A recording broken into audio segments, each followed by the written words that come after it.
Do you know these songs?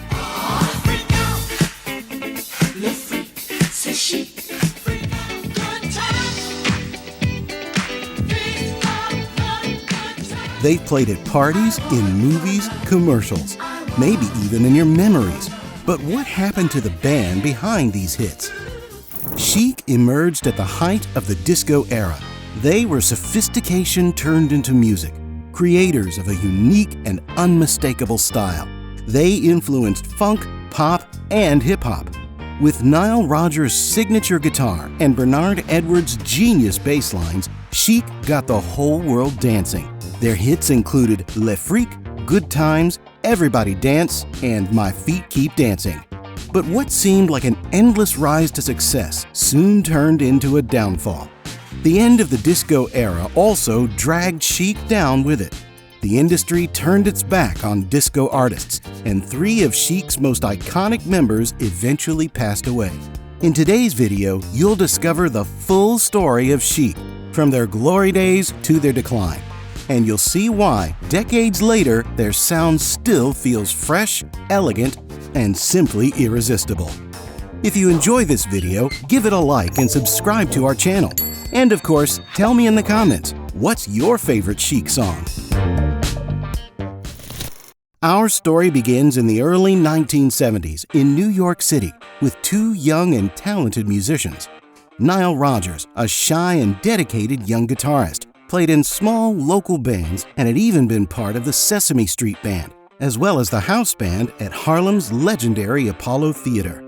Bernard Edwards, on the other hand, was a gifted bassist who studied at the prestigious High School for the Performing Arts. To support his family, he worked at the Bronx Post Office while pursuing music in his spare time. Their paths crossed by chance one night in 1970. Nile was called at the last minute to replace a guitarist in a band led by Hack Bartholomew, who was performing at the Fair Tree Club in the Bronx. Even though he didn't know anyone there, Nile got on stage with confidence. As soon as he started playing, something clicked. Bernard was on bass, and the 2 of them connected instantly, almost magically, without saying a word. Their chemistry was so strong that by the end of the night, they had taken over the band. The partnership quickly grew. They began performing regularly on the so-called Chitlin Circuit, a network of small clubs where many black artists played before hitting it big. Names like Marvin Gaye, Jimi Hendrix, and the Commodores had passed through. Nile was an experimental and introverted guitarist, while Bernard was the opposite, charismatic, confident, and stylish. It was this mix of opposites that made them work so well together. In 1973, Bernard was invited to be the musical director of the group New York City, best known for the hit I'm Doing Fine Now. Since they needed a backing band, he called Nile to help create one. That's how the Big Apple Band was born. They went on to tour the US and Europe, playing alongside big names like the Jackson 5, Parliament Funkadelic, and the O'Jays. Life on the road wasn't easy. They played in bars, shared cramped hotel rooms, and were constantly on the move. But that period was crucial. It was when they started to understand how the music industry worked and slowly shaped their own style. Bernard suggested Nile trade his jazz guitar for a more modern Fender Stratocaster. That's how Nile developed his unique technique called chucking, muting the strings with his left hand while rhythmically strumming with his right one, creating a percussive, danceable sound.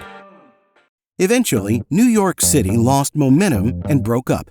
Nile and Bernard briefly played with the singer Carol Douglas, but they knew it was time for something new. They experimented with a new wave sound under a bold name, Allah and the Knife-Wielding Punks, but they quickly moved on from that idea to focus on what truly excited them, dance music. It was during a trip to London in 1976 that Nile had a defining moment of inspiration.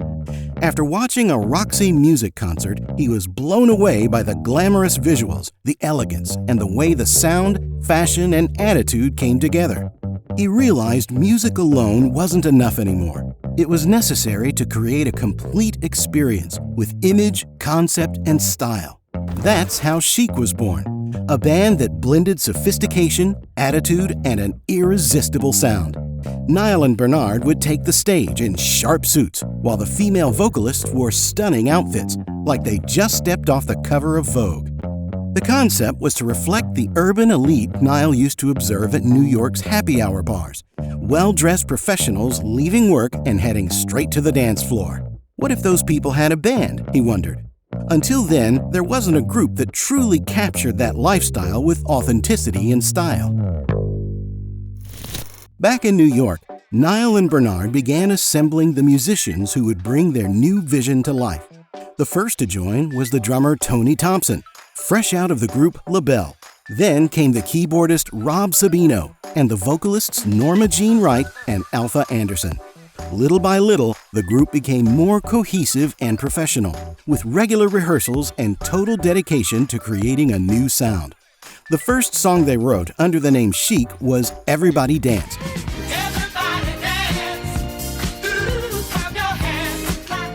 The track stood out for its sophisticated harmony, intricate bass lines, and a simple, addictive chorus. Niall and Bernard also introduced a philosophy that would guide all of Chic's work, something they called DHM, Deep Hidden Meaning. To them, every song had to carry a message that went far beyond the catchy sound. Soon after, they recorded Dance, Dance, Dance.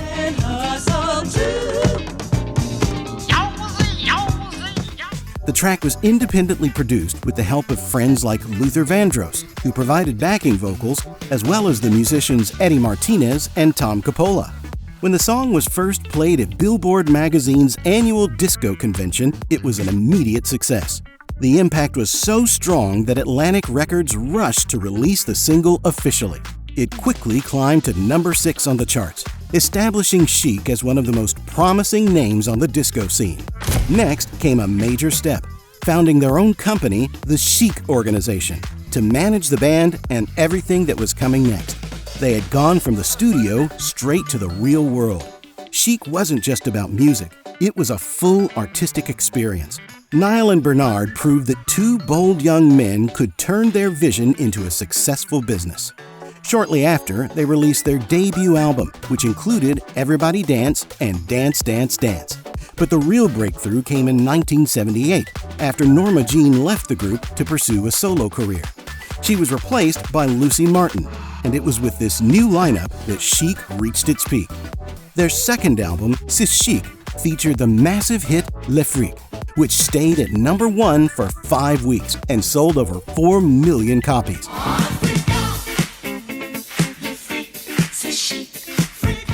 The success was so huge that it became Atlantic Records' best-selling single ever, a record it held for 3 decades. Another standout track was I Want Your Love, driven by Alpha Anderson's powerful vocals, which helped define the band's signature sound. I want your love. I want your love. In 1979, another milestone came, the album Risque, featuring the track Good Time.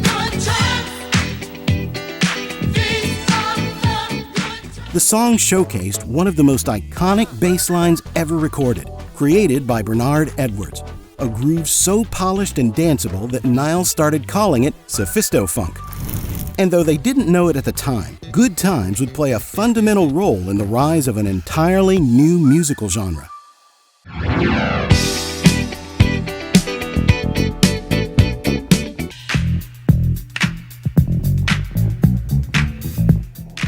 That's because its instrumental track was used without permission by the Sugar Hill Gang in Rapper's Delight. The song is widely credited with introducing hip-hop to mainstream audiences for the first time. I said the hip hop, the hip me to the hip hop, you don't stop the rock to the. After some legal battles, Niall and Bernard were officially recognized as co-writers of the track.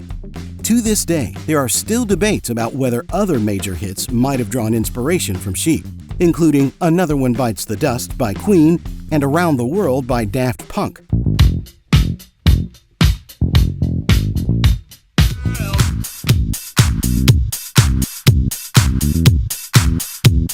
Both songs carry with the same note and carry their grooves from the beginning to the end with a similar energy. With the success of Chic, Niall and Bernard also began to be sought after as producers. In 1979, they wrote and produced 2 massive hits for Sister Sledge, We Are Family, and He's the Greatest Dancer. We are family.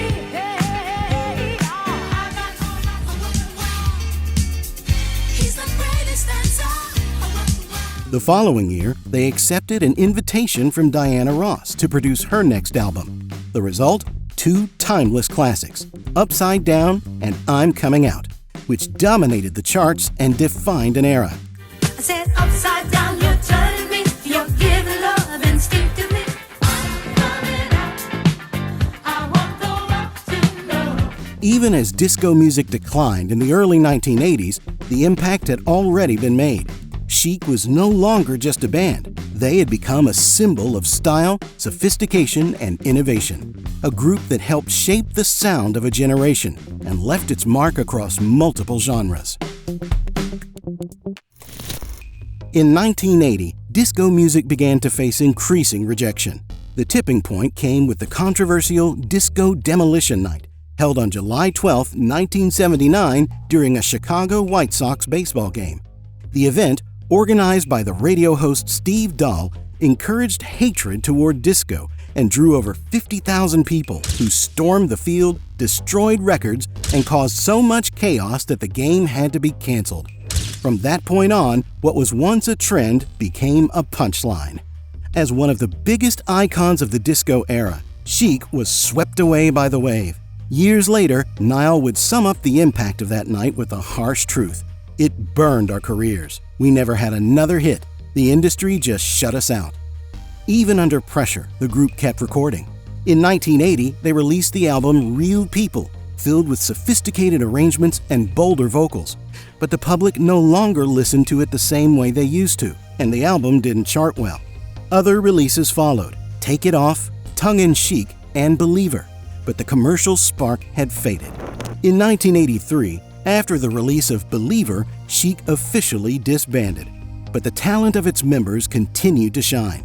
Nile dove into music production and delivered some of the biggest hits of the decade. Let's Dance by David Bowie, Like a Virgin by Madonna, and She's the Boss by Mick Jagger were all his work. Dance to the song they're playing on the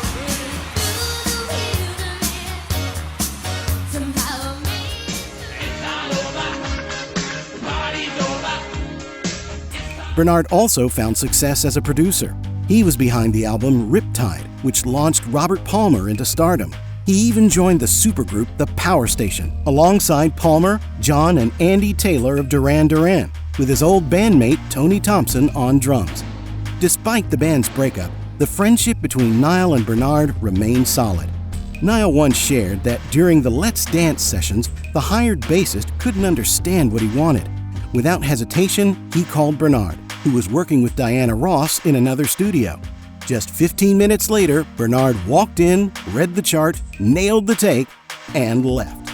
A true master at work. The Chic vocalists also went their separate ways. Norma Jean Wright worked with artists like Aretha Franklin and Madonna, and later stood out in the gospel scene. Alpha Anderson toured with Luther Vandross for 5 years and eventually became a school principal in Brooklyn. Lucy Martin left the music business and pursued a career in healthcare.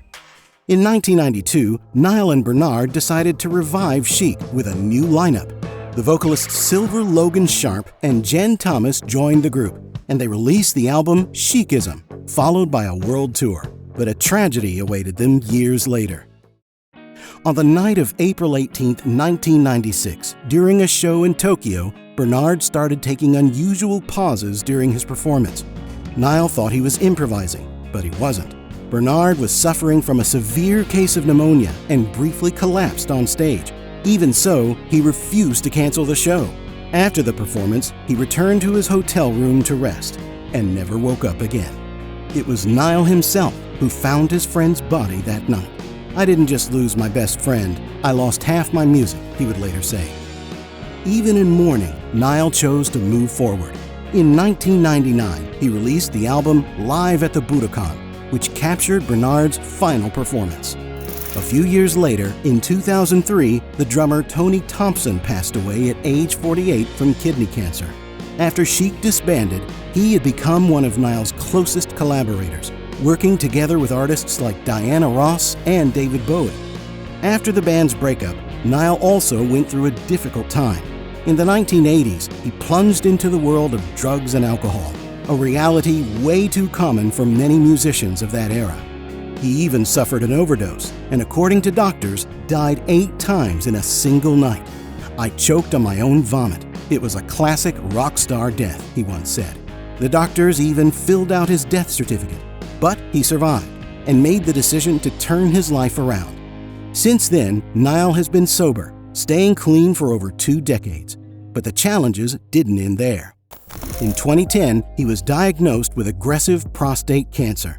With the support of friends, family, and doctor, he came out of the battle stronger than ever. In 2013, he had the joy of announcing he was cancer-free, a milestone he celebrated with the same energy and passion that had always defined him. Even during his personal battles, Niall's creativity never stopped. In 2010, he released the box set The Chic Organization Savoir Faire, featuring rare recordings. Then in 2013, he was invited to collaborate on Daft Punk's album Random Access Memories, where his contribution became essential to the success of the track Get Lucky. Niall's funk sound and energy blended perfectly with Daft Punk's production, and the song became a global phenomenon. That collaboration was more than just a musical partnership, it was a triumphant return to his musical roots, bringing funk and disco back to the charts, and keeping Chic's legacy alive in the public's memory. In 2018, Chic released It's About Time, their first studio album in over 2 decades.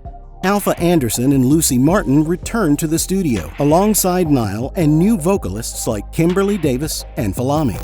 But in 2024, Chic suffered another heartbreaking loss. Alpha Anderson passed away at the age of 78. Blessed with one of the most distinctive voices in the group, she was a key figure in the sound that captivated the world. In her later years, she dedicated herself to education, working as a school principal and inspiring young people with her story and talent. Her passing left a huge void, but her legacy lives on. As Niall wrote in a moving tribute, "Thank you for everything. You'll always be part of our story, our music, and our hearts." Did you already know the story of Chic? Did you live through the golden era of disco? Let me know your thoughts in the comments. I'd love to read them and send you a heart. And don't forget to like the video and subscribe to the channel. I'll be back next week with more stories from the world of music.